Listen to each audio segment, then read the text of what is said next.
What have I been up to? Uh, I mean, outside of just real life being somewhat busy and stuff like that, not a whole lot that's new, to be honest. The streets need the Wanda video from me and Morge. Alright, Morge is not making that video. There's no way. Mystic Chimp put me on to you. Salute. Is that like a One Piece YouTuber? A newer one? I can't say I've heard of them before. I'm completely out of the picture on everything. Evening Dritz didn't read One Piece since October, so all this is new to me. Congrats on the move. Thanks, Blood. Blues Blood. Keeping up with One Piece. In a manner of speaking, I still haven't actually read One Piece, but by virtue of talking to a couple people occasionally, like I talked to the Charlatos the other day, it kind of caught me up to speed on what's happened. When was the last time I streamed? I can go ahead and check. Let me go to my YouTube studio. The last time I streamed was January 22nd.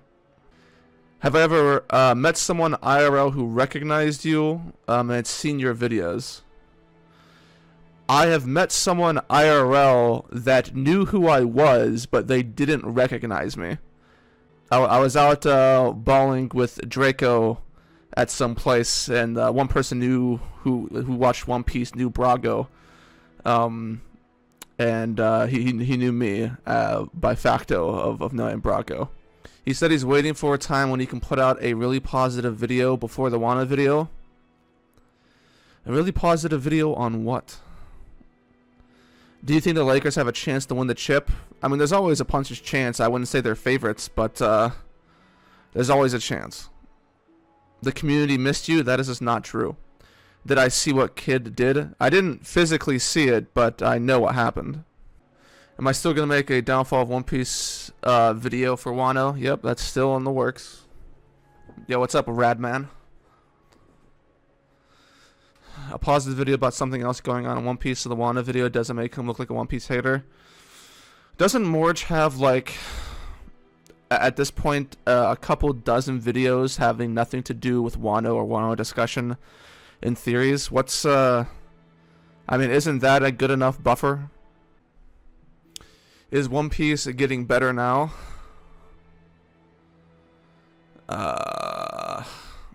If you compare it to Wano, I suppose so, but is One Piece good? In my opinion, no. Minato one shot coming. Let me know, Jersey Swan. This is you're not talking to the right person, Fiji. I think Minato is massively overrated, so I'm not happy that he's getting a one shot. I'm not mad at it or anything. I didn't really care who won, but I'm not the biggest fan of him. Thoughts on all the Akatsuki members? I mean, the group is greater than the individuals. I mean, the Akatsuki are somewhat hard carried by the stars of it, but as an organization and as individual characters, I would say they're all good for the most part. I wouldn't say there was any individual character from the Akatsuki that was genuinely ass. Fiji says, I don't like Minato that much either, but him than someone who's already good in my opinion. I'm glad he won over a more prominent character. I guess that depends what your expectations are. Like, I'm sure the one shot will be fine and it will be good, but my expectations are that it's not going to change the way I view the character. And even if it was amazingly good, I don't think it would really change of how I view the character in the real story, you know? Kushina is significantly better than him in terms of personality. But he is raw. Is Pin Zoro a good name? No. No, it's not. Dritz, is Luffy versus Kaido the best fight of One Piece? I would say it's likely easily the worst fight in One Piece. I think the White Fang. Oh my gosh. The White Fang. How do people like him so much? He's like a nothing character. It's crazy. Do I plan to do a live reaction to the Berserk chapter? No. No, I do not. As you guys know, I am very, very upset and unhappy with Berserk, so I will not be live reacting to it. Especially given the guarantee that it's probably only going to be 8 pages with about 3 dialogue boxes. Any movies you've seen recently?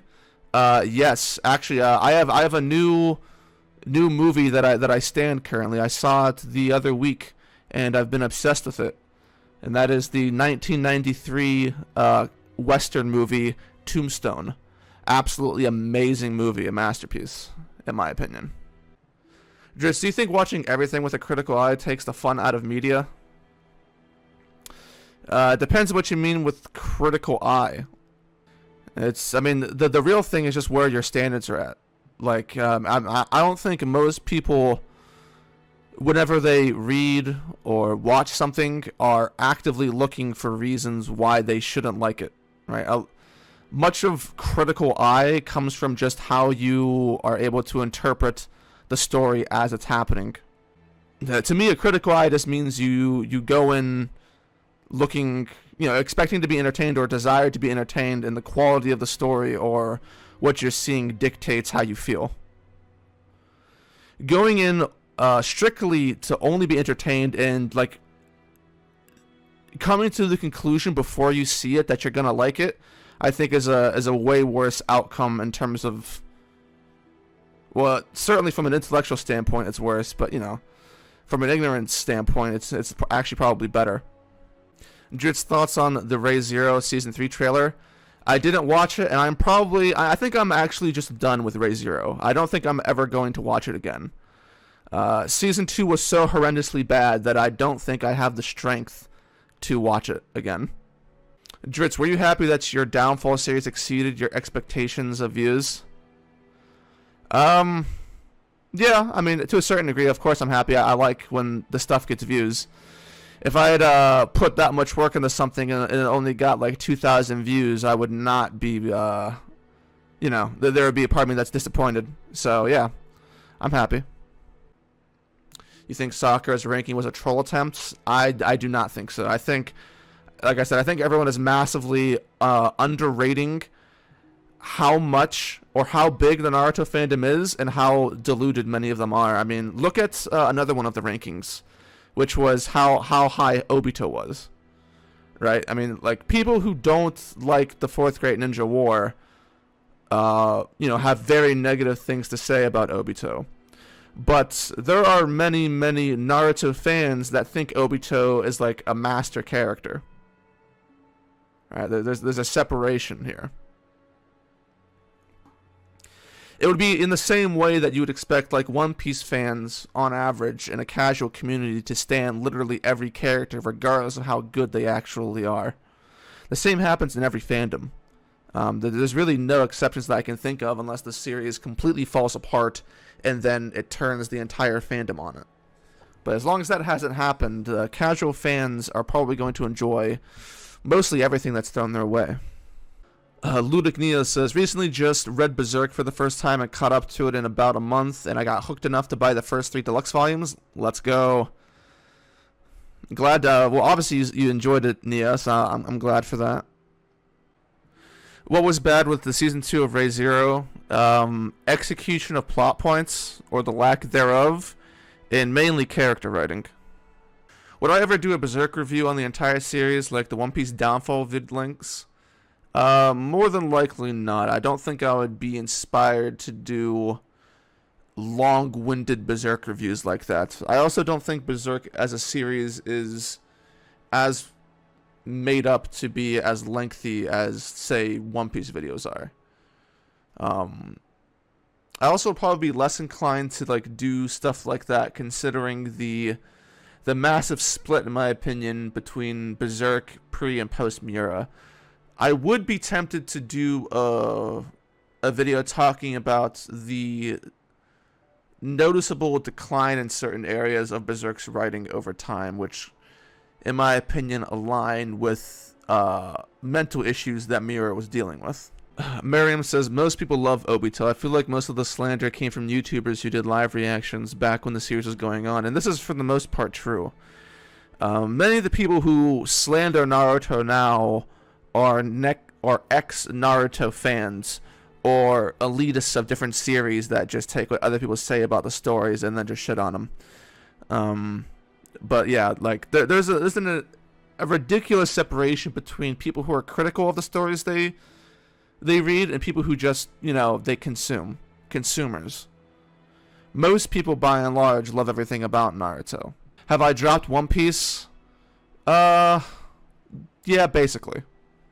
Dritz, when would you do the monster video? Johan is one of the most overrated characters in manga. Well, I agree, obviously, with the second part. But I still do plan to do the monster video.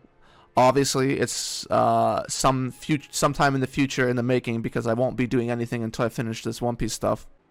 Rick Sancho says, Dritz, did you see Daniel Goda's Berserk reviews? He teared up reading 364. No, I haven't checked out any of Daniel Goda's reviews. I'm not a big fan of his content, so I usually don't check out his videos. What's the manga you're enjoying reading the most? Well, I'm not really reading anything right now. I think the only thing I'm really reading is One Punch Man, but I can't really say that I'm really enjoying that right now. Don't you worry, Harveston. There will be some Mihawk slander in the next video. I find it sad and funny that One Piece fans used to make fun of Naruto for having chosen ones and reincarnation and lineage only to do the same thing. Yeah, but you see, the difference here is that One Piece fans will argue that that's not what's happening. Sean K says, Dritz, I'm rewatching Naruto and I actually think Sakura is good. She changed her attitude towards Naruto and cares about him. I'm wondering when you started disliking her. Well, I think for most people, it is the case that many people who do not enjoy Sakura as a character never really enjoyed her as a character, or she never became someone that they really cared about. I would never consider myself at any point in the Naruto series to be a Sakura advocate or a Sakura fan. She has some decent moments, but nothing that really makes her stand out compared to Naruto or Sasuke. I also imagine that the way that Sakura was portrayed as a child has a lot to do with people not enjoying her. But most people fall off of Sakura right around the 5 Kage summit where she has her I love you Naruto moment. That's mainly when people fall off and they start calling her a garbage character. I don't really feel like people would really call Sakura a garbage character prior to that moment. Right, the 5th Kage summit and the bridge with Sasuke. From that point onward, I imagine most people changed their mind on Sakura, or at least they came to always not like her. And then, of course, the final war didn't really do her any favors as well. It's actually amazing how much one scene can affect your perception of a character. You know, it's rightfully clowned on because it's absolutely hilarious. But Sakura saying she'd finally caught up to Naruto and Sasuke is like, that is a scene that sticks with people as being so stupid and bad that it warps and discounts everything that they may have liked about that character prior to that point in time. So it doesn't really take much to ruin a character, and that's something that people need to understand. Like the balance of fans between enjoying, being neutral, or hating a character. Like, it's a thin line to cross. You don't have to do that much to change people's way of thought. Especially if that character wasn't in the limelight, like Sakura. Have you seen the Super Mario movie? Everyone has been raving about it. That's what I've heard, but I haven't seen it, and I'll be damned if I'm going to spend my money to go see a Mario movie. I am not a Nintendo guy, so they will not be getting my money in theater. Have I seen Hasanabe? Jesus Christ. Have I seen Hasanabe's political takes on One Piece? I think I saw an article that I didn't read because the title was stupid. So I didn't even want to explore what it was. I'm sure he said he was quoted saying that One Piece is like pro-socialism or something like that. Of course, someone like him would say that. I really could not care less. That has nothing to do with really the story at all. Rookie Warrior 64 says, if I knew what One Piece would have become, I would have never gotten into it, but now I'm too emotionally invested and I can't detach myself from it. I've been reading it for too long. Well, here's what I would say. As it is just simply a fact that most things turn to shit. it's very hard to find something genuinely good that lasts for a long time or that reaches certain heights that would emotionally invest you. I would never say, though, that I would ever regret, even being probably the most negative One Piece persona on the platform. I would never say that I regret my time or the time I invested in One Piece. You know, there's very cliche sayings about, you know, rather have lost love than never loved at all. And that's the way that I feel. You have to be willing to accept, having your heart broken. It sucks, but it's something you need to get used to. Dritsu is the bigger disappointment, Mihawk or Dragon? Well, there is an objective answer to this, and that answer is right now Dragon. They're both not in good states, mind you, but Dragon as a character, to my lights, is already ruined. I don't think there's literally anything that could happen in the story that would make me care about his character again. I think Oda fucked him up. Everything about his portrayal, everything about him and the Revolutionaries is gone. That character is in the dumpster. Very similar to Dragon's butt buddy, Akainu. Akainu is in the dumps. The Marines are in the dumps, and it's basically impossible to get them out of the dump without putting like 100 asterisks next to everything that involves them. Gunter says, Dritz, would it be garbage if the reason you figure out the entire lost history on Laugh Tale is because of an ancient Denden Mushi recorded by Joy Boy explaining it all? Would it be garbage if that's how you figured out the history? I don't think so. I mean, there's something about that idea that is, in my mind, egregious. What do you think is the worst possible thing Oda could put in an SBS that is feasible? Well, I mean, there are very few things that are off limits, as we've seen. Now, what is the worst possible thing that is feasible, that could happen? I would say something dream related, like another dream SBS on a similar scope as to the horrible Nami one. I say something along that line, so it's already kind of happened, but something maybe even more egregious. Because I mean, there are very few things that Oda kind of hasn't touched. You know, Zoro's backstory. That's in shambles. Joe-over. It's Jover for Zoro. You know, we have backstories in the SBS. It wouldn't be ridiculous to see like a Fujitora, like a more in-depth explanation in an SBS, because it's feasible within the story that we don't get a Fujitora flashback showing how it happened, and he just says something that alludes to how it happened, and then someone asks in an SBS, and then Oda says like, oh yeah, someone took his noodles and he said that was too bad and he cut his eyes. Dritz, rank the Soulsborne games you've played. Well, my favorite is still Dark Souls 3, which is actually rather controversial, I've seen. But what I value is fun as well as replayability. And I find Dark Souls 3 to be the most fun of all of the Souls games. Do I think Mihawk can still get something good? Do you think his character is completely ruined yet? No, it's not completely ruined yet. I mean, nothing that ridiculous has happened to completely ruin his character, so it's obvious he could get something good. I'm not sure how much good that will do, considering that the entire lore or everything connected to swordsmanship in One Piece is ruined. There's no way to make that better. So whenever you talk about Mihawk, unfortunately, you inevitably have to bring yourself into the Zoro dream discussion because it's extremely relevant. But there are still good things that could happen with Mihawk. Let's say, dynamics between him and Shanks' character. Although I expect that just whatever we learn about Mihawk and Shanks, I'm expecting that to become rather volatile, because I do not expect Oda to treat that with much tact. The kind of tact that you would need to make that great. Especially considering that most people who rate Mihawk, they don't actually care about his character. I feel like I'm one of the only people that has ever genuinely cared about Mihawk's character.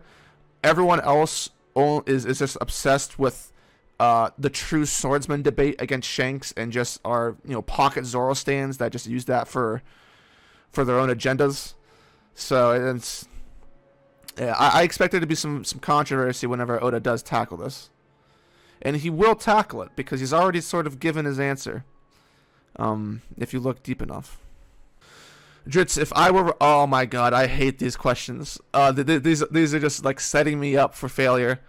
Dritz, if you were writing One Piece, what would you have done with Zoro and Wano? If you can be asked, could you also answer this for some of the other Straw Hats? Oh my gosh. I mean, of course, I have ideas of things that could happen, but these are very dangerous questions. So I can tell you what I wouldn't have done, because I think that most Zoro fans should dislike the idea, and in fact do dislike the idea. I would have never, even though there may be some like connections here and there, I would have never implied or revealed that Zoro was in fact from the Ryuma lineage. I think that actually kind of ruins a bit of what people enjoy about Zoro. And it brings up a topic that personally I find to be relevant in the way that people come to enjoy stories, which is does everyone need to have some royal backstory to explain why they're relevant in the present time, And the answer is no, they don't all need to be that way. Just because Sanji's royalty doesn't mean that Zoro has to be essentially royalty. What do you think about Shanks one-shotting Kid? What do you think about Kid as a character now? Well, Kid as a character is just in a worse state of how bad he already was. Now, what do I think about the Shanks one-shotting Kid scenario? I think it was ass. I think it was ass for everyone involved, and clearly a waste of time. And it would have been a waste of time kind of regardless, because Kid as a character was already ruined before he went to go meet Shanks. But there are a lot of details that are missing here that just make it much worse. The Shanks Kid situation is clearly bad, and I don't think there's really any way to spin it as anything other than bad. Just planning something about Death Note? If not, could you spare some seconds to tell me what you think about the characters and the stories? No, I never planned to make any videos about Death Note. And to be honest, I can't give you an in-depth breakdown of Death Note because, truthfully, I never finished it. I dropped Death Note after, the first quote-unquote antagonist was dealt with. I was very, very displeased with how it happened, and I didn't like that what came after that was essentially just a reboot and a rerun of what came before it. It really turned me off of the story, and I just kind of pretend that it never happened. Since you think Garp won't be defeated, have you accepted that Blackbeard's crew are bums with bum fruits? Well, yes. I mean, listen, Oda is actively making the case that Blackbeard's crew is ass. Thoughts on Blackbeard versus Law?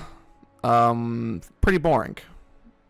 Do you think the one-shot was Oda's way of getting Kid out of the story, or will Oda try to involve him in major events in the future? Well, I highly doubt that this is the definitive end of Eustace Kid.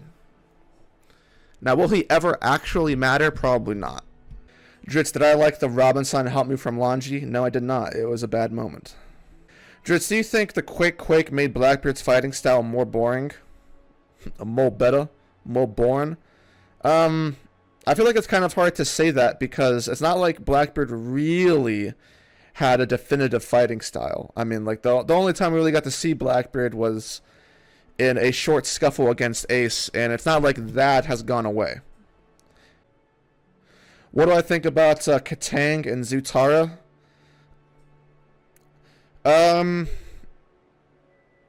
So I think it's actually quite clear, and I would not be surprised if there was documentation of this. But it is very clear that at some point in time during the writing of Avatar, between Book 2 and Book 3, that there is, the writers decided to not go with what they were obviously setting up. Zutara was believed in Stand because it was put into the story to be a potential pairing for a character, and then it was obviously dropped by the authors with very little explanation for the most part. And now her relationship with Aang is fine. Not amazing, though. Both ships could have worked, but many people obviously prefer Zutara due to maturity similarities, as many people do not find it realistic for Aang to be in that sort of relationship, although I think it's fine for the most part. Was Zoro in love with / attracted to his cousin Koina? Was Zoro in love? No. Was Zoro attracted to his cousin Koina? I don't know if I would go that far either. I mean, Zoro just blushed whenever she grabbed her boobies. I don't think that's like that's like a mammalian response. The amount of fan service in Egghead is crazy. Do you think Oda is doing too much fan service? Well, at this point, I haven't read most of Egghead, so I can't necessarily comment on the amount of fan service. Is he doing too much? Probably. Although it also speaks to, I mean, as you guys know, I am not a fan of Egghead. I do not think it's a good arc. But there are some easy explanations as to why there would be fan service. Blackbeard's plan to become a world government member king is stupid, and him accomplishing this by any means would make the government look even worse. Well, I mean, it's very obvious that this plan didn't exist before Oda made it up on the spot. Like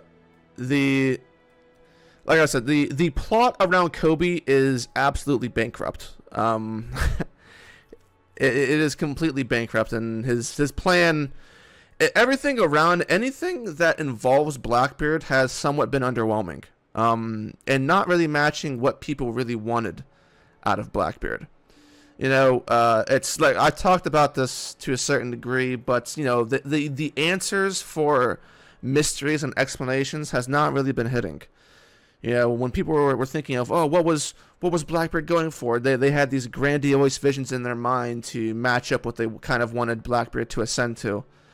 And then it ended up being something that literally did not matter in the story, which is Hancock. And people were like, oh yeah, it kind of makes sense because he likes fruits, but it's also kind of just lame. And then it didn't matter, and then he left, and it's like, oh my gosh, here we go, I'll just take Koby. And it's like, oh wow, it's like a rerun of his warlord storyline where he snuck in to be a warlord, and then he did it for like one thing, and it's probably going to be the same thing with the world government. It's just not really set up that well. Blackbeard just kind of sandbagging for the most part. He still hasn't really done anything. His crew's dog shit. But yeah, that's just the way that it is. There are many ways to make it exciting, but as what seems to be the usual, Oda just cannot do that. I don't know what Koby did to become a hero, but it feels forced. Well, I will probably explain this in more depth as I talk about Koby in my next video. But Koby is making a very good case that Garp is a complete and utter fraud in terms of lore. Which says nothing about necessarily how strong he is, it's just that his lore does not live up to expectation, kind of like every character we've looked forward to for the past 10 years. Just Blackbeard becoming a Shichibukai to get into Impel Down when he still had to break in anyway was stupid? Yeah. Dritz, why do you think the fan service bolstered certainly can't be to make up to the fans after Wano? Fan reception seems to be ecstatic about the arc contrary to actual quality. Well, as you would expect. I feel that any arc following Wano, as long as it's not as bad as Wano, would have received roaring applause regardless of quality. But, I mean, there's a good reason why fan service has been bolstered. And that's because Egghead really doesn't have a plot. Why do you say that this makes Garp a fraud? Why I say that Koby's lore and existence in the story makes a good case for the belief that Garp is a fraud, as well as Garp's reactions to his own lore. Now, as it's been the case, every time a Marine has ever been gassed for something, it has just not been true. Or they have been gassed for the wrong reasons. I mean, think about, from Alabasta to now, the war government has tried to credit the Marines for things that they clearly had very little to do with. Right? They wanted to give Smoker and Tashigi the credit for defeating the warlords, and expand this out historically through the One Piece world of people getting credit for things that really wasn't them being the main star. If you heard about 20 years down the line, if we were in a new One Piece and you heard that Smoker defeated Crocodile, and Smoker did this, and Smoker was the rival to the Pirate King when the Pirate King sucked. Your expectations of the character would be like, wow, this character is ridiculous. And then you come to learn, like, yeah, the character really didn't do anything at all. Like, the lore doesn't tell the actual story of what people wanted the character to be. And I think the same could be said for Garp. And I have said this for quite some time, that when I learned that Garp and Roger tag team Rocks, I became disappointed. That was not something I was a fan of. I was much rather a fan of, whenever we first heard about Garp, what did we see? We saw that Garp got credited for the defeat of the Rocks Pirates, and people were like, holy shit, Garp defeated this legend. He defeated these guys. He is absolutely goated. And then it's revealed, like, no, actually, the Pirate King was there, and actually, Xebec is the Pirate King's rival and not Garp's. So you can already tell that Garp played an ancillary role in what happened. That doesn't mean he's not strong, but his lore is, what I would say, more likely a lie. He's called Garp the hero. People call Garp the hero. He's kind of like, he doesn't really buy into it. Obviously, some shit happened during that stuff that is related to Garp's dislike of the Celestial Dragons. So there's some character stuff. But quite clearly, like, Garp was not the hero.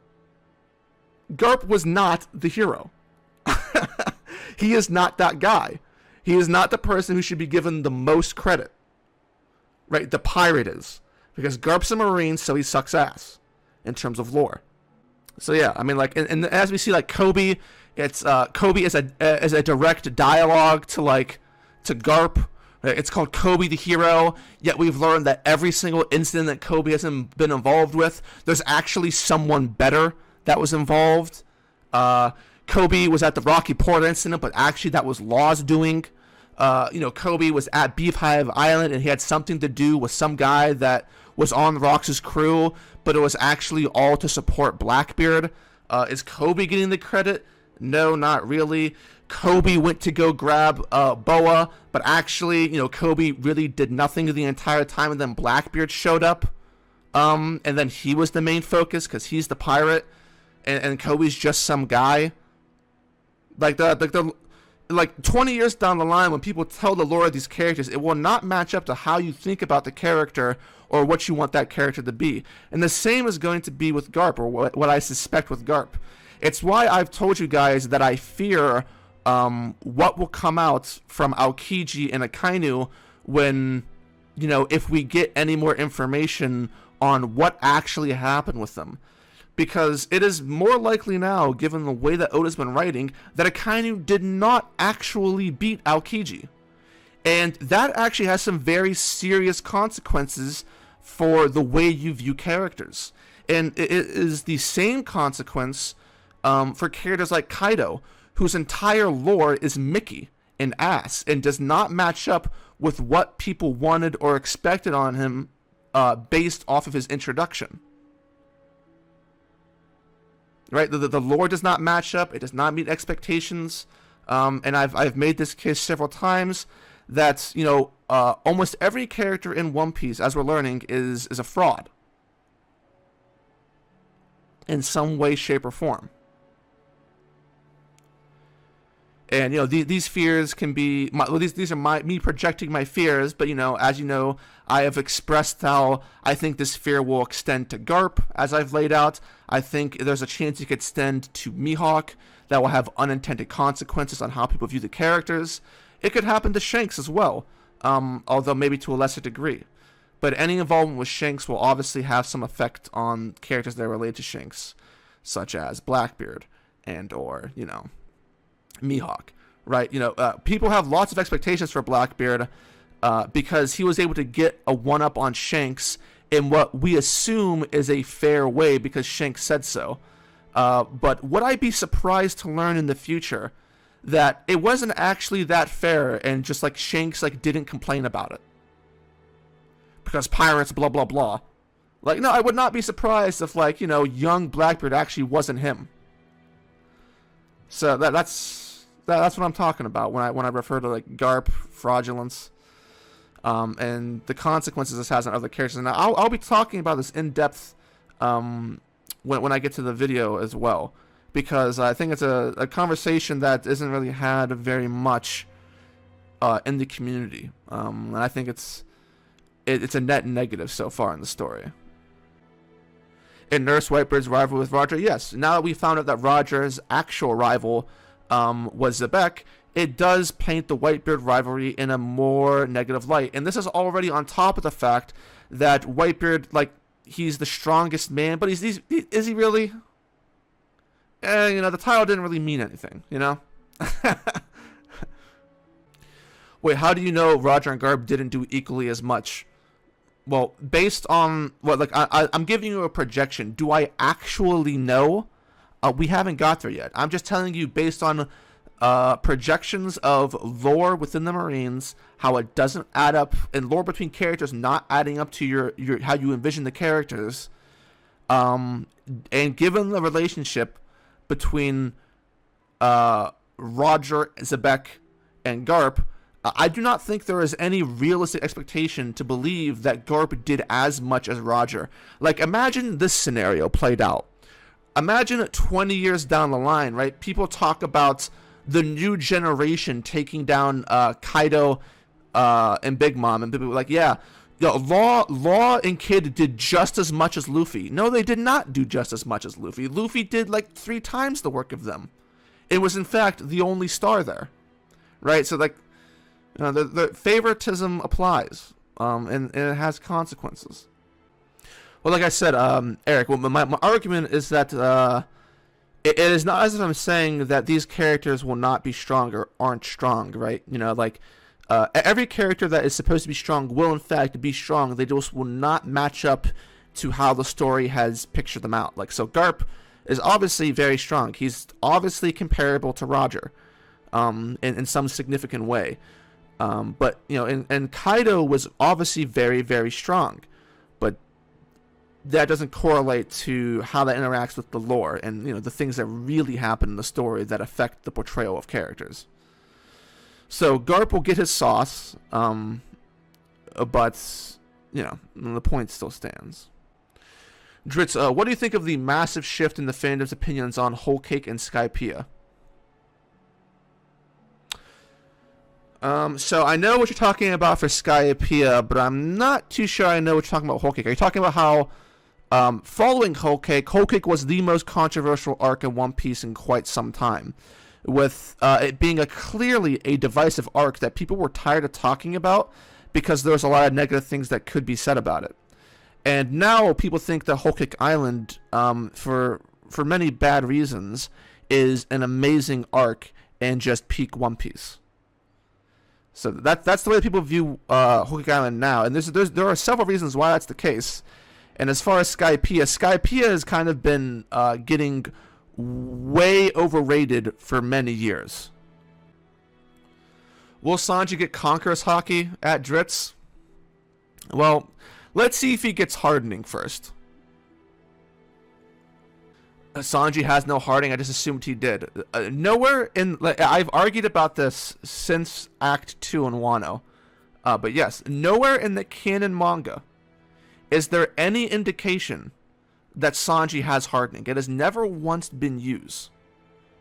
Now, in the anime, that's different. He's used it in the anime, but the anime is not accurate.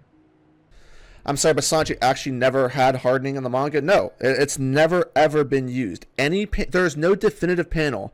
People have tried. They have grabbed panels of Sanji's leg being shaded, not like hardened, but shaded, and said that this is an example of hardening.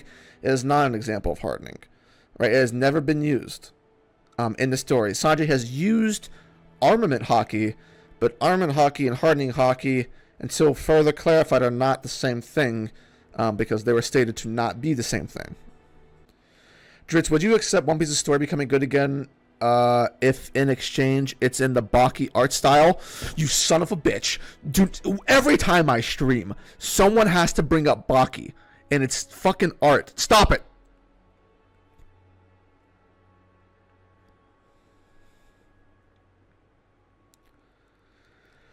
Do I like Garp as a character?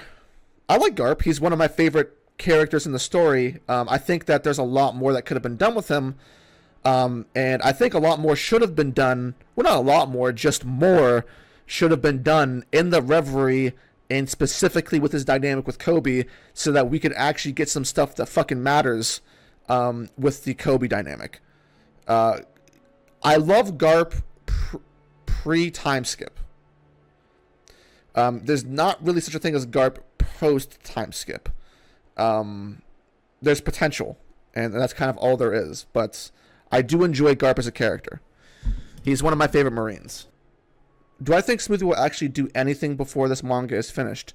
No. No. Smoothie will never do anything. Smoothie will never really fight anyone. The only thing that Smoothie will probably do in the story is either be defeated within a couple panels or never be in those panels. And despite that being the case, it could be that by the end of One Piece, Smoothie might be the best second commander in the story. Based on how terribly Oda's been treating Lucci, do you think Crocodile will also be destroyed? No, because Crocodile will never come face to face with Luffy again as an antagonist. He will only be there to help the protagonist. So he will never be, like as I made the case, Lucci never needed to be an egghead to begin with. But because he was, and he was against Luffy at a time where it doesn't mean anything, he was bound to get shit on, and it's, sort of a waste. Crocodile doesn't really have that on his horizon. He was only set up to be a helper. So if anything, Crocodile will end up looking good, by comparison. Do you think Oda might ruin Crocodile so late into the story? It's kind of hard to ruin Crocodile because he doesn't matter. So Oda could find a way, certainly. I believe him to do that. But ruining Crocodile, unless Crocodile is a woman, and Oda does some really cringe stuff with that. The future for Crocodile is very simple. He does not matter. He is completely irrelevant to the plot. And he is a fan service character, and there is nothing wrong with that, per se. I would have preferred it if Crocodile, I expected Crocodile to come back into the loop for the main reason he was introduced, which was to reveal the idea of Pluton. Now, I was I've gone into detail about this. I was very, very disappointed that Pluton was in Wano and Crocodile had nothing to do with it. So now that doesn't really matter anymore. It's Crocodile does not. He's just some dude, Dritz, I remember you saying that you liked Whole Cake Island and you used to defend it. What caused the change? I changed right around the climax of the Katakuri fight, and when nothing that I thought was going to happen to make the arc better, to tie all the plot points together, to form a coherent story. When none of those happened, I just kind of fucking snapped. The switch up on Ray Zero is crazy. I am not the only one. Listen. Ray Zero. I used to be an amazingly large stan of Ray Zero. I got a substantial amount of my friends into Ray Zero. I got Jay into Ray Zero. I got Zoro Fanboy into Ray Zero. I got Jakey into Ray Zero. I got SK into Ray Zero. We all watched season 2 together, and we all hated it. It wasn't just me. We all absolutely hated it, and now we do not want to watch the story anymore. So I am not alone in this. It was a disaster class.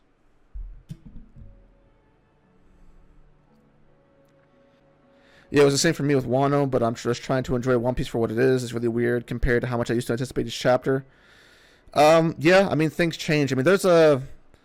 Everyone has a journey that they go through. And it's just a matter of fact, and this is something I'll be elaborating on because I think it's actually relevant to how One Piece talk will be in the future. But there will likely come a time, unless if you are still invested in the story and you care about its outcome, right? There'll be a breaking point where maybe you'll be forced to quit, but I probably won't even reach that point.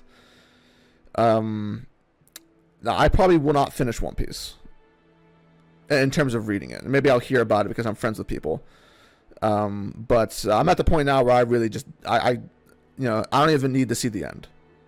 It doesn't matter to me. Do I think there will ever be a studio brave enough to animate a definitive Berserk anime, panel by panel, no skipping anything like Lost Children? First episode will starts with Guts getting in some demon cheeks.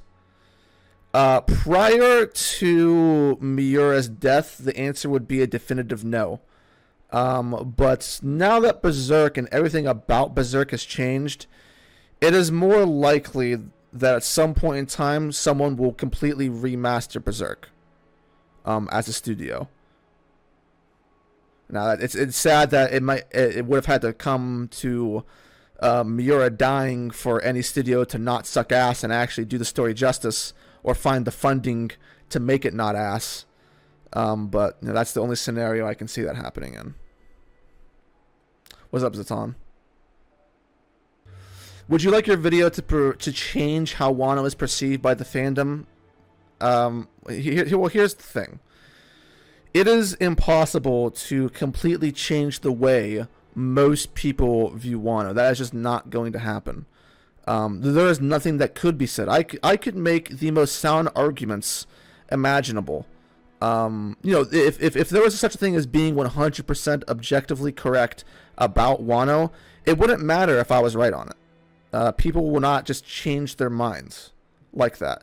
I will convince perhaps some people, but I mean, going into Wano and writing about Wano is different than basically every other arc that I've talked about, because it is the most controversial arc in the story, and I will find more people readily available to shit on it. But the casuals will like it regardless. They will likely not understand or even sit through the video to be persuaded, or they will refuse to be persuaded. It's like a religion, right? It doesn't really matter. They don't listen to common sense.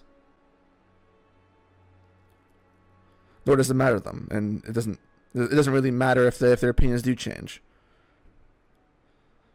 Expectations of the Wano, they aren't to like revolutionize how people think about Wano, It's a discussion for people that are looking for a discussion. Like, I don't really care if people enjoy the arc. Tell us more about your standards, Dritz. Oh my gosh, what is the best manga you know of in your opinion? Well, let's just clarify this.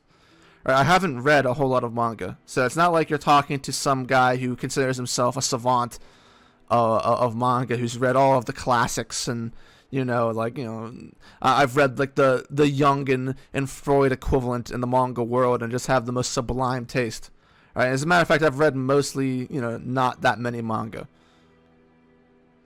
So let's just get that right. The best manga that I've read is pre-death Berserk so far.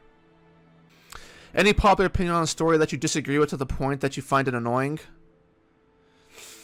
Well, I mean, there are plenty of things like that. Just by virtue of me disagreeing with people. Like I told you guys my controversial opinions about Minato and Naruto, and how it's generally not an opinion most people agree with, but so I find I've talked about Monster, which is genuinely considered a masterpiece, and I find it to not be that at all. But Dritz, what is your opinion on the large amount of sexual violence in Berserk? It didn't bother me too much until the Troll Cave, which I found needlessly excessive. The Troll Cave? Alright, yeah, so that, the only time in Berserk where I was genuinely bothered by sexual violence was when I was in the Conviction arc, where there is clearly the worst example of sexual violence in Berserk, because it served no purpose. It was just simply bad. Basically, every other point prior to that, I have no issue with, including the Troll Cave. The Troll Cave was fine to me. I didn't really think it was that crazy. The only way Wano gets hated on is if Oda makes an ending so bad that it flips the narrative on One Piece, then people will look back to Wano and call it bad. Well, yes, this is the only way casuals will end up hating Wano, as if the ending of One Piece is so bad, if it Game of Thrones itself, where it's so bad that people, they open their eyes finally, and then they're like, oh, it's all ass. Which it takes a lot to do that. But yeah. Sexual violence is fine to its purpose. Agreed. Which is why, well, it's actually only one example in Conviction. There's only the goat scene in Conviction is the worst example of it in Berserk. It's completely unnecessary and off-putting. It's actually just fan service. It also ruins what was an expected moment, which was the Guts reuniting with Casca after quite some time. So it actually does quite a lot of bad. It's actually ass. Everything the cultists were was completely fine. I actually enjoyed that. See, this is I'm more in line with Christian and Glam here. This would actually be something that actually does annoy me. So this goes back to the question of popular opinions that annoy you, which is I genuinely cannot get behind how people suck off the Conviction arc in Berserk. I really just do not understand it. It is easily the most flawed, in my opinion, pre Miura's death, and this even includes the Sea God arc, because the Sea God arc isn't necessarily flawed. It's just not good. But the Conviction is just it's okay. Even though you don't think Monster is a masterpiece, do you still think it's great or even good at least? No, I would consider Monster a bad story. Lost Children is underrated. Lost Children is really not underrated because it's openly beloved. But it is one of my favorite arcs of all time. Lost Children is almost perfect. Monster is bad. Okay, now we're just lying / tripping. No, like as I've explained, I think the ending of Monster is absolute dog shit, and almost all of the characters in the story kind of get dunked on. I find the ending of Monster to be like, you know, so bad that it actually changed the way I viewed the entire story. So yeah, I would not consider Monster an okay story. I would consider Monster to be good for 80% of its runtime, but the last 20% ruined it all for me. Opinion on Ganishka as a character? I mean, is there really an opinion to have on Ganishka? Ganishka is not a good character. He's just kind of there, man. He's mid. He's not a great villain. I mean, Ganishka was fine. He's just not like, you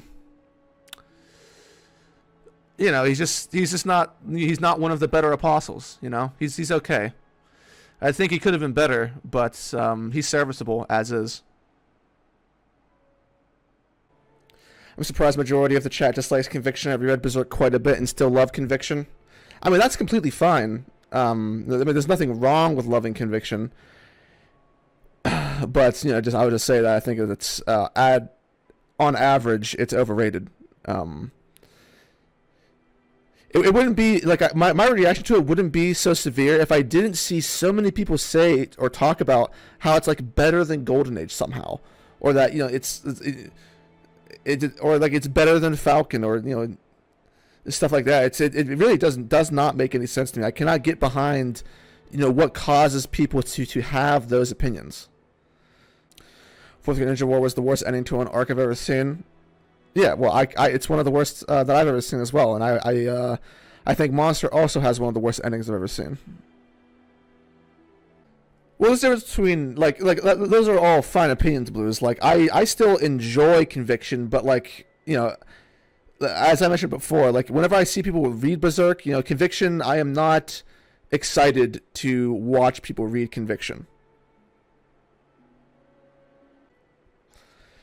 Speaking about Berserk for a bit, I think I'm not reading the new chapter. I think I might just be done with the studio version. I'll probably read a few more chapters.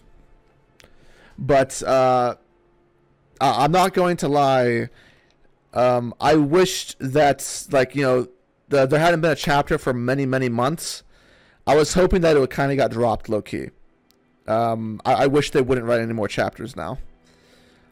But I will stick around for a few more chapters just to see what they do. But my soul was crushed whenever Mori and company absolutely shit on this arc.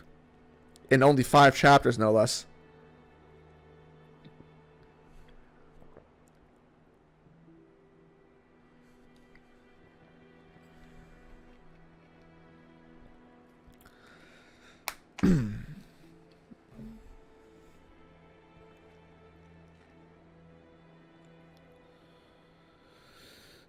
It just really sucks.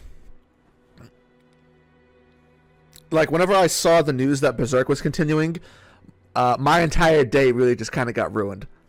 And what makes it worse is I've talked about this hurts a lot because this problem is the same in every community, which is that so many people they are bending over backwards to suck the dick of like the new Berserk, ignoring any negative consequences or what's going on. Just give him a chance, blah blah blah.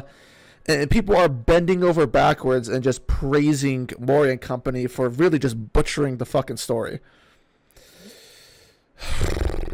Which is why it's just so depressing to see. That's what casual fandoms do, man. If you, whenever you don't use the power of your voice in a community to fix what could be fixed, it's depressing. It is depressing.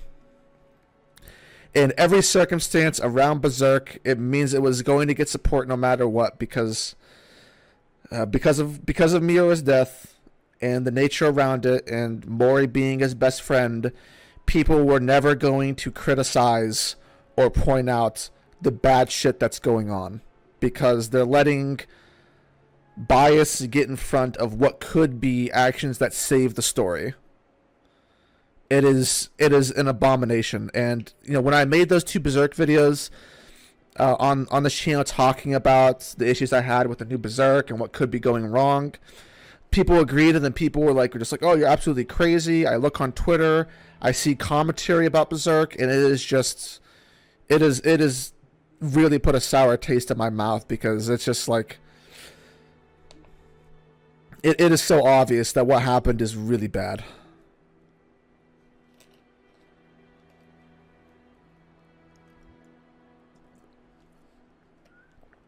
Oh, man. And it just continues the streak as well as that. My favorite stories, the things that I put the most effort and love into, just end up, something happens, man. It's depressing.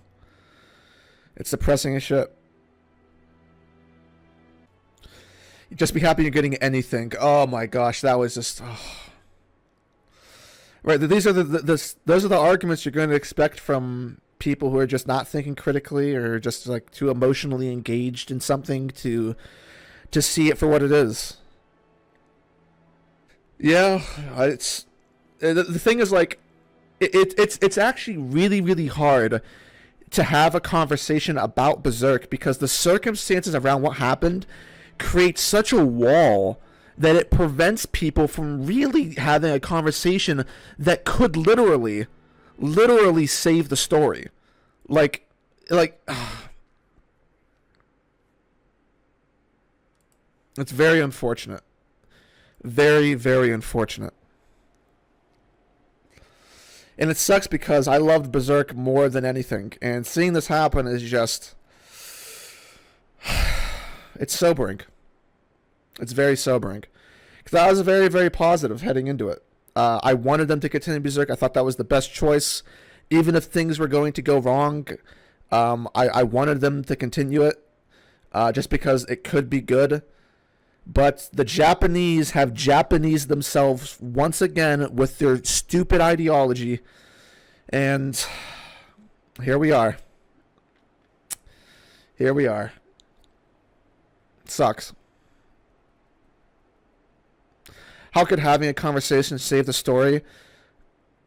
It could save the story in the same way that feedback could save many stories, which is the fact that if a majority of people reading Berserk all agreed that it was bad, and they were vocal about it being bad in the right way, like if they went about criticism in the right way, there is a good chance, not just a hope, there is a good chance that could impact how it's written by the people. The editors, the people who work on it are on Twitter, they read things from fans, they ask for fan feedback, right? If you want the story to change for the better, you have a good chance to do that. There are many examples, although most of them are bad, where feedback has made authors shift what they're doing.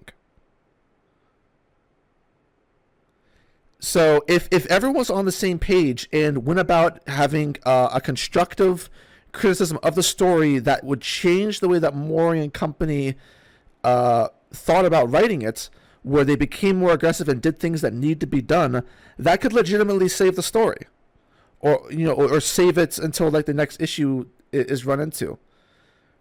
But because no one agrees on it, for various reasons, right?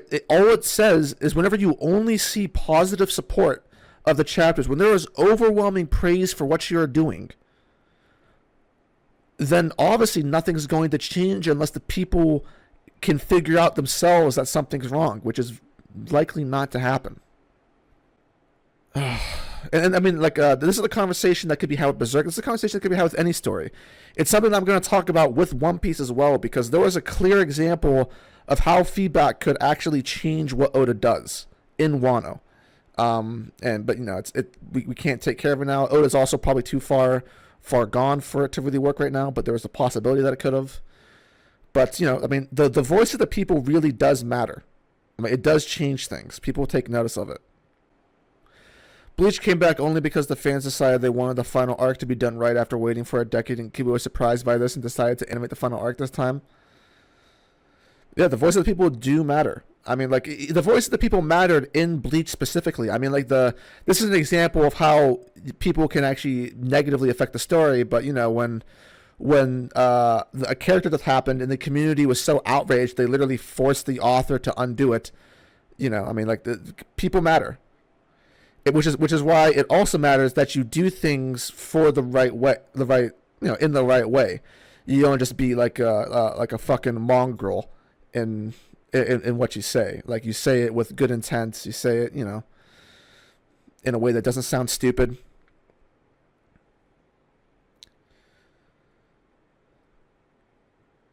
Just unfortunate. Can you tell us a manga that did everything right? Haven't found it yet. Perfection is impossible.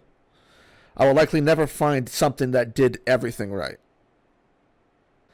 Stormrage says, Dritz, having hated Wano, do you think One Piece is better in the current arc? In Egghead? So, almost anything ever is going to look better if you compare it to Wano. But to further elaborate, because I feel like the question is probably asking, do I think One Piece is good post Wano? And the answer is most certainly not. I think it's actually very interesting that Egghead, despite it's getting up there in length, but despite how short it is, that it has a surprisingly high amount of blunders, in my opinion, which is very interesting.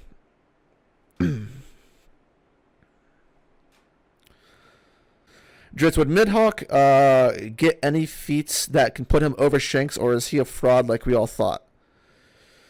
The latter, more than likely. Like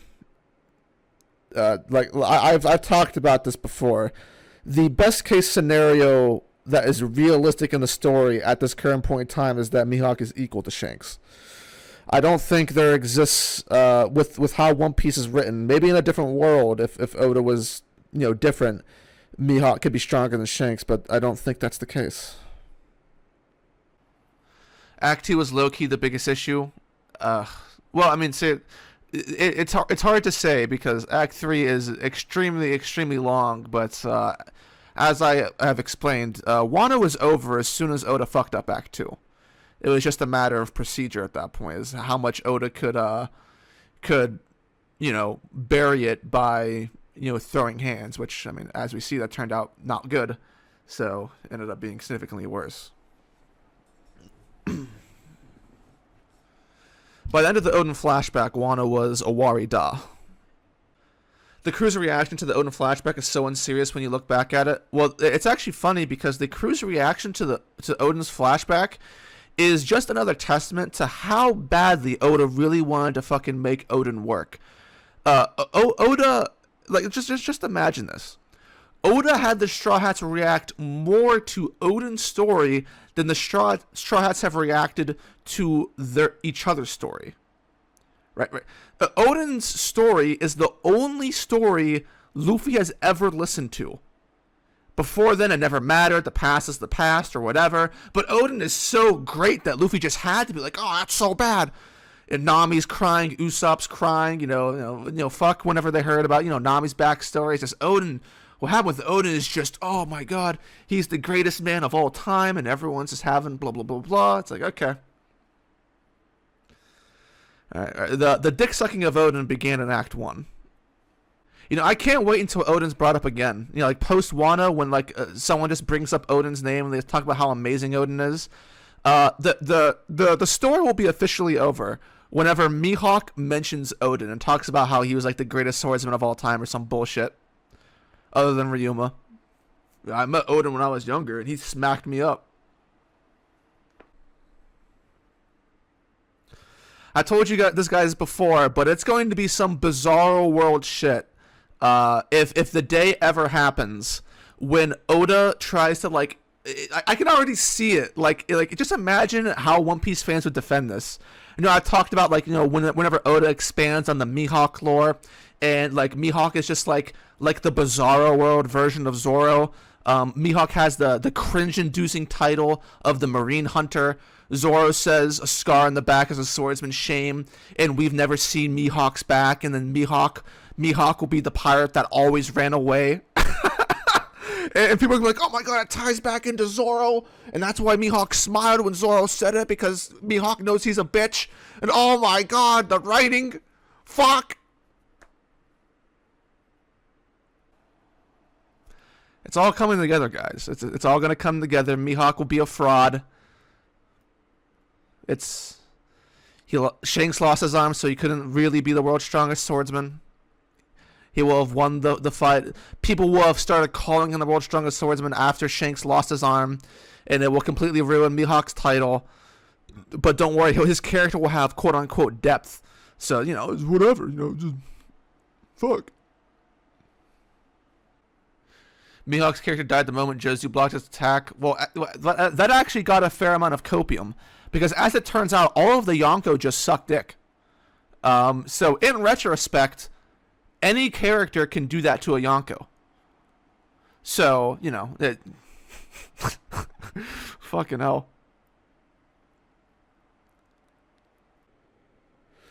Did you hear about Oda tried to rehype Green Bull by having him capture Weevil off screen? Yeah, that doesn't work. I did hear about that, and it's woeful. It's we know what Oda's doing. It doesn't work. Sad. Yeah, no one buys it. Yeah, no one should buy it for a good reason. It happening off screen is one thing, because it basically confirms that probably some bullshit happened. And even if bullshit didn't happen, right? Weevil is low pickings. It does not make up for anything that happened. So, the admirals are still done. It's over. The world government, the Marines as an organization, they're finished. Right, but most of these characters are donuts.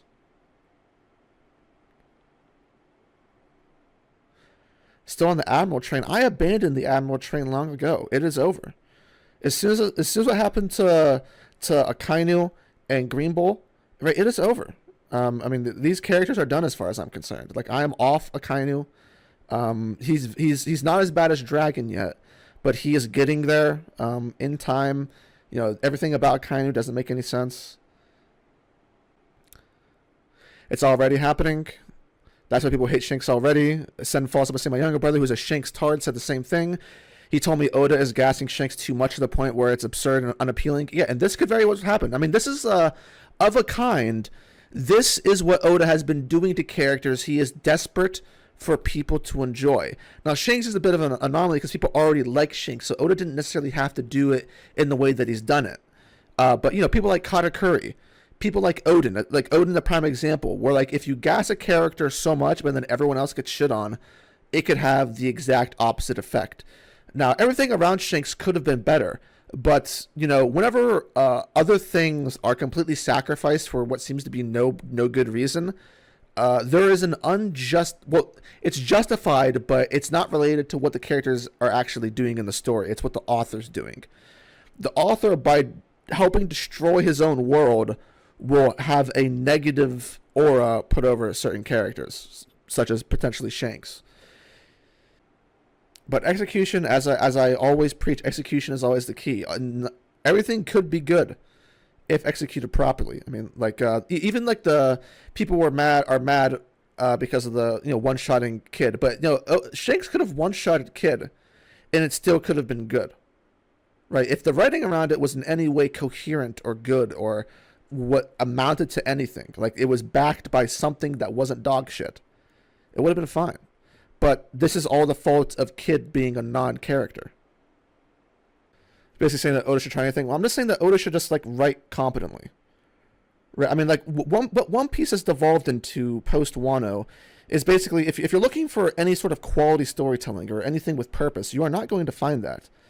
Right? What One Piece is as a story at this current point in time is just what is intended to be a hype fest, and that's it. I mean, which fixes none of the problems that the story ever had because the hype ends up kind of falling in on itself. But it's just Oda's playing favorites with Shanks in regard to Yonko. I mean, that's fine. I mean, like authors have favorites, and it was quite clear that Shanks was going to be a favorite regardless because he's in chapter 1, and everyone likes Shanks. Like having a favorite is not a problem, right? Like there's no issue with having a favorite. I mean, that dodging in canon of the story should tell you all that you need to know. And to spin it in any other way is either being willfully ignorant or just it has to be willfully ignorant.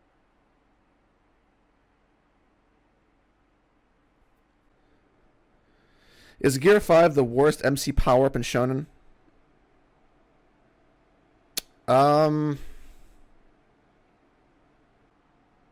It's up there. I don't know if I would say it's necessarily the worst. What's worse? I legit can't think of anything. Well, debatably, Naruto and Sasuke getting their power-ups from the architect from Matrix could be worse. Thoughts on the theory that the Marine girl is Akainu's daughter because they share the same accent in Japanese? I mean, that's a theory. It has a basis in that correlation. But, I mean, it's kind of a moot one because it won't matter to the story. So this is like one of those theories that has no impact on anything that will ever happen. So it's just kind of there for cute points. Akainu is, according to Oda, the sexiest man to have ever lived, so there's no doubt that he's banged some traditional Japanese woman. Yeah, Glam is correct. When we talk about power-ups, we're talking about how they get the power-up. Like, the writing around it, not necessarily what it does. Right? Like a power could be really, really cool, but, depending on the context, how it's written, it would just be bad. Which is what most people argue is the case for Gear 5, although there are many people who think that the Looney Tunes is bad. Which I don't necessarily agree with.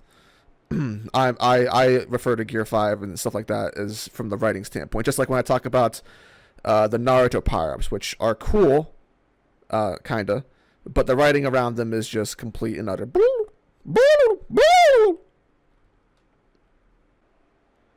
Yeah, I do not care about the goofiness at all. That is completely fine to me. I think I've seen this uttered many times, and I feel like it comes from a place of just like overreacting because the writing around it's so bad that people are fooling themselves into thinking that this will stand for everything else. Right? When people talk about how goofy Gear 5 is, they say like, "Oh, no fight in One Piece will ever have stakes anymore because Luffy's going to be in Looney Tune form." This is not. That could be the case. But the premiere fight of Gear 5 is not an indication that there will never be a serious fight with Gear 5 where we get traditional One Piece stakes and emotion ever again. Right? The debut of a power-up is, and also the use of that power-up against a significantly weaker opponent in Lucci is not a good indicator of whether or not there will be stakes with Gear 5 in the future when the ability is not even mastered yet. Uzumaki-Khan said Wano is the greatest arc of One Piece. I mean, is this a surprise to anyone, though? More than likely not. The fire hair, yeah. I mean, the hair is kind of, part of that is also on Oda's pen hand. It's not the best, but it could be better. No pen game whatsoever. Oh, that actually reminds me. I wanted to clarify something that is my own ignorance and is surely my fault, but I do not regret saying. You know when I got ratioed by people whenever I put my Stephen A. Parody on Twitter, right? I had not read the SBS talking about Oda's eyes, so complete misfire from your boy. KG was right, Ahmed. It was the one plot line that me and Glam were a fan of because we enjoy the character was Fujitora. But Fujitora, as I talked about in the Dressrosa version, effectively replaced Smoker in the story and made him an irrelevant character, while also somewhat sabotaging his character as well. And then Fujitora's shit went absolutely nowhere with no good payoff to it. How did it ruin Smoker? Well, as I mentioned in in the video, right? Smoker was actually the character introduced having issues with the warlords, talking about them getting experience from Crocodile, telling the government to eat shit because he didn't want them to cover the stuff up. And then Fujitora is introduced, completely takes his vibe. It's literally the same character written twice, except Smoker's better.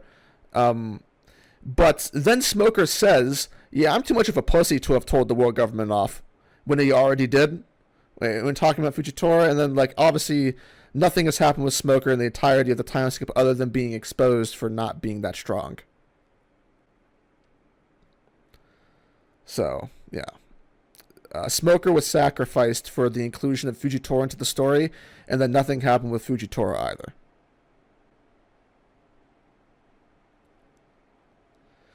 Yeah, and Glam is correct. We came to this realization rather suddenly, and it was rather depressing because we are both big fans of Smoker. What's up, Creepy?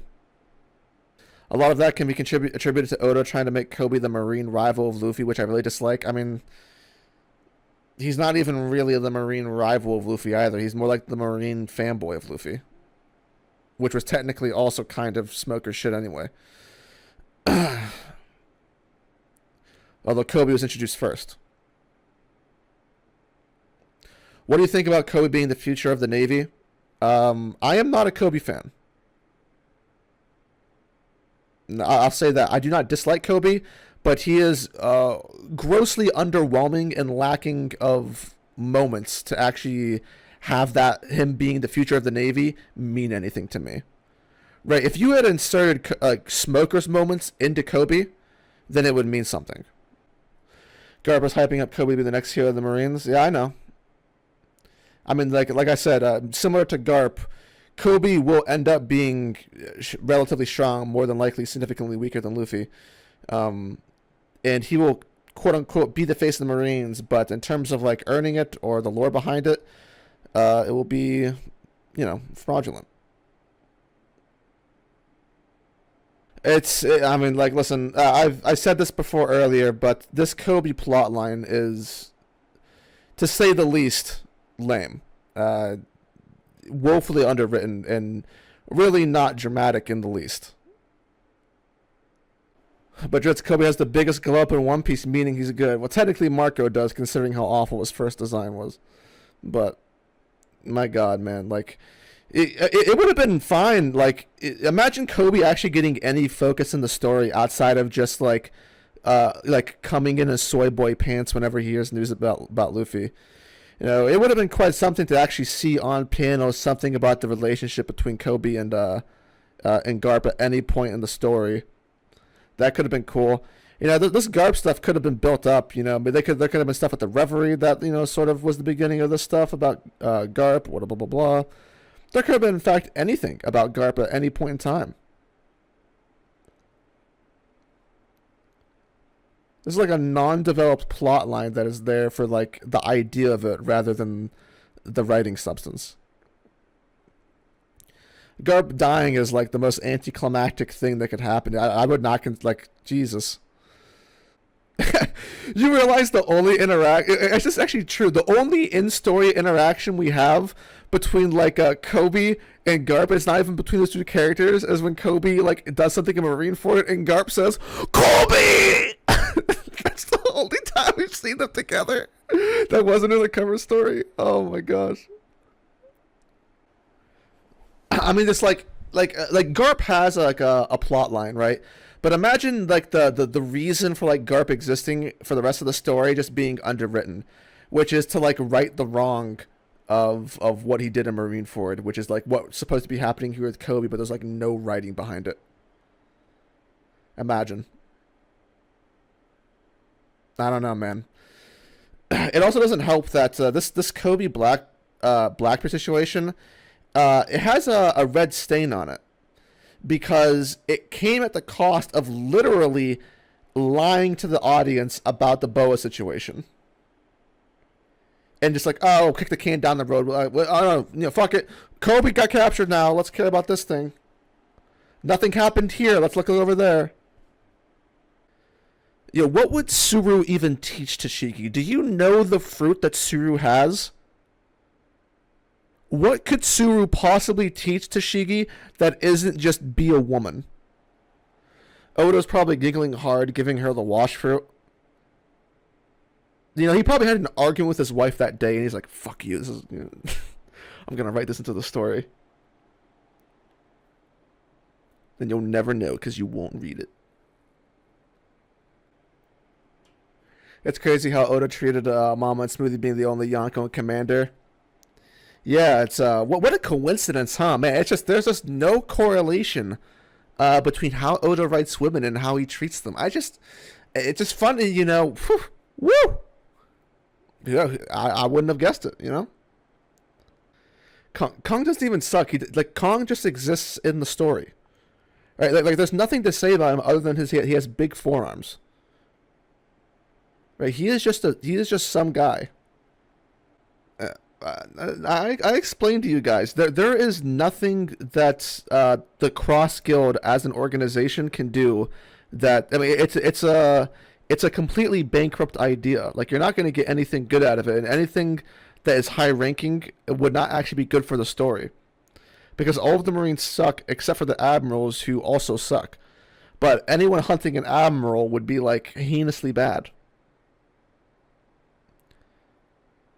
I mean, I'm sure Mihawk will get like a feat in the same way that Garp is getting a feat by destroying a town of fodder, right? I mean, I'm sure the same will happen.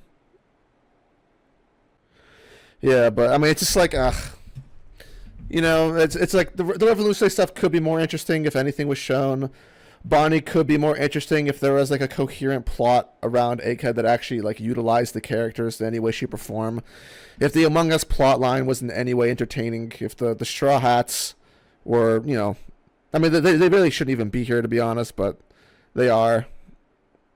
Yeah, it's just, I mean, like I said, there's like not much going on in Egghead. Anyway, I'm gonna wrap it up, guys. I will post this onto my second channel whenever. It'll probably be like a day or two because I'm not gonna focus on it right away. Christian and Eric, I will be joining the hall momentarily. I'm gonna put in some food to eat, and then I'll hop in and chillax for a bit so Christian can try and talk me up about how the context changed boring stuff. But yeah, I'll put this stuff up, and maybe I'll break it down for the more interesting parts, whatever. But yeah, thanks everyone for stopping by. I'll let everyone know when I'm streaming again. I'm not sure how soon it's gonna be, but see you later.